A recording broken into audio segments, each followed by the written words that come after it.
Hi welcome back to my channel. This is Anusha. ఇది అందరు ఎలా ఉన్నారు? నేను ఈరోజు మీకు ఒక అదిరిపోయే స్నాక్ చేసి చూపిస్తాను. అన్నీ ఇంట్లో ఉండే వాటితో ఈజీగా తయారు చేసుకోవచ్చు. ఇంకా దానికోసం మనము ఫస్ట్ ఒక 1.5 కప్పు గోధుమ పిండి తీసుకోవాలి. ఆ గోధుమ పిండిలోకి మనం కొంచెం సాల్ట్, కొంచెం రెడ్ చిల్లీ పౌడరు, కొంచెం జీలకర్ర, లేదంటే మీరు వాము కూడా వేసుకోవచ్చు. అందులో కొంచెం ఆయిల్ వేసేసుకొని మనం దాన్ని చక్కగా చపాతీ పిండిలాగా మిక్స్ చేసేసుకోవాలి. ఎక్కువ లూజ్గా ఉన్నా బాగోదు. కొంచెం పర్ఫెక్ట్గా మనం చపాతీకి ఎలా కలుపుకుంటామో అలా మిక్స్ చేసి పక్కన పెట్టేసుకోవాలి. ఇంకా నెక్స్ట్ దాంట్లో స్టఫింగ్ కోసము మనము ఫస్ట్ బాయిల్ చేసుకున్న పొటాటోని తీసేసుకొని చక్కగా స్మాష్ చేసి పక్కన పెట్టేసుకోవాలి. లేదంటే మీరు బాయిల్ చేసుకొని వాటితోటి తురుముకున్న బాగా స్మాష్ అయిపోతాయి. ఇక్కడ నేను ఒక 1/2 కప్ వచ్చేసేసి చక్కగా చాప్ చేసుకున్న స్పినాచ్ తీసుకున్నాను.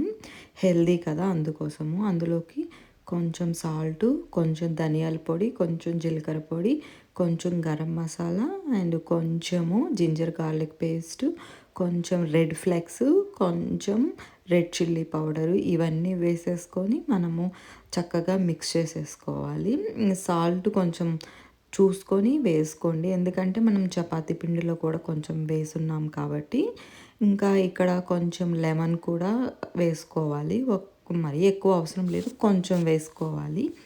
ఇవి అన్నీ చక్కగా మిక్స్ చేసేసుకొని మనము పక్కన పెట్టేసుకొని మనము చపాతీ పిండి తయారు చేసి పెట్టుకొని ఉన్నాం కదా గోధుమ పిండి, అది తీసుకొని కొంచెం పొడి పిండి వేసేసుకొని దీన్ని చక్కగా మొత్తము మరీ సన్నగా కాకూడదు, అలానే ఎక్కువ తిక్కు కాకుండా కొంచెం లైట్గా తిక్కుగా ఉండేటట్టు చూసేసుకొని చక్కగా బాగా పెద్దగా చపాతీలాగా స్ప్రెడ్ చేసేసుకోవాలి. స్క్వేర్ షేప్ ఆర్ మీకు నచ్చినట్టు. తప్పకుండా ట్రై చేయండి. పిల్లలు ఇష్టంగా 1, 2 తినేవాళ్ళు కూడా ఇష్టంగా ఒక 4, 5 తినేస్తారు. ఇది తప్పకుండా ట్రై చేయండి.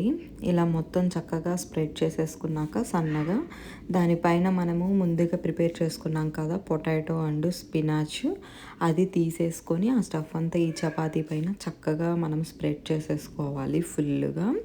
ఇలా వీడియోలో చూపిస్తున్న విధంగా మొత్తం స్ప్రెడ్ చేసుకున్నాక ఇలా ఫోల్డ్ చేసేసుకోవాలి. మొత్తము చక్కగా రోల్ లాగా చేసేసుకోవాలి. మనకి అప్పుడు బాగుంటుంది, ఏం స్టిక్ కూడా అవ్వదు. కొంచెం స్లోగా స్టిక్ అవుతున్నట్టు అనిపిస్తే పొడిపిండి తీసుకొని చల్లుకుంటూ మీరు అలాగ మొత్తం రోల్ చేసేసుకోండి.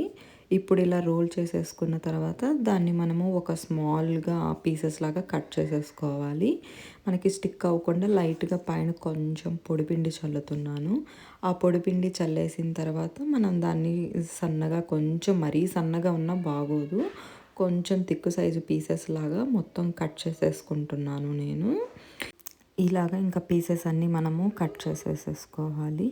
చక్కగా అవన్నీ కట్ అయిపోయిన తర్వాత మనము ఇలా తీసేసుకొని ఇక్కడ పైన మనము కొంచెం లైట్గా కొరవ డ్రైగా పొడి చల్లేసుకొని వేళ్ళతోటి ఫింగర్ తోటి అలా ప్రెస్ చేస్తే సరిపోతుంది. లేదంటే మనం ఆయిల్లో ఫ్రై చేసేటప్పుడు లోపల స్టఫింగ్ అంతా బయటకు వచ్చేస్తుంది. ఇలా కొంచెం లైట్గా వేయండి పొడిపిండి, మరీ ఎక్కువ అవసరం లేదు. అలా వేసేసుకొని కొంచెం వేళ్ళతోటి బాగా ప్రెస్ చేస్తున్నట్లుగా చేసి అన్నీ పక్కన పెట్టేసేసుకోండి. వీడియోలో చూపిస్తున్నాను కదా అలాగే చేయండి. ఇంకా ఇక్కడ నేను అన్ని పీసెస్ చేసేసుకొని ఈలోపు ఆయిల్ పెట్టేశాను. కొంచెం ఆయిల్ వేసి ప్యాన్లో, మరీ డీప్ ఫ్రై చేసేంత అవసరం లేదు, కొంచెం వేసేసుకొని అది ఆయిల్ హీట్ అయిపోయిన తర్వాత ఇలాగా అన్ని 1 బై 1 ఆయిల్లో వేసేసుకొని, మరీ హై ఫ్లేమ్లో అవసరం లేదు, కొంచెం మీడియం హైలో పెట్టేసుకొని చక్కగా అన్నీ బోత్ సైడ్స్ గోల్డెన్ ఫ్రై వచ్చేలాగా మనము కాల్చేసుకోవాలి.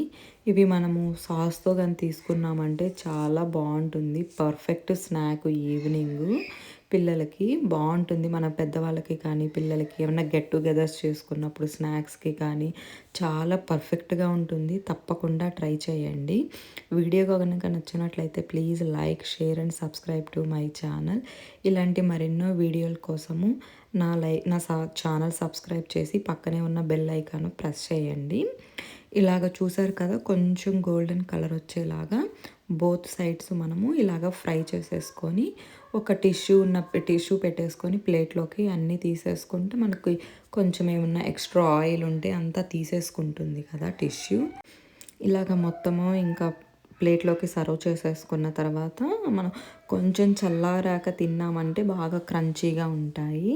వేడివేడిగా తింటే కొంచెం కాలుతుంటుంది. మనకి స్టఫ్ కొంచెము మెత్తగా అనిపిస్తది. అదే కొంచెం డ్రై అయిపోయాయనుకో చల్లగా అయిపోయిన తర్వాత తింటే చాలా అంటే చాలా క్రంచీగా ఉంటుంది.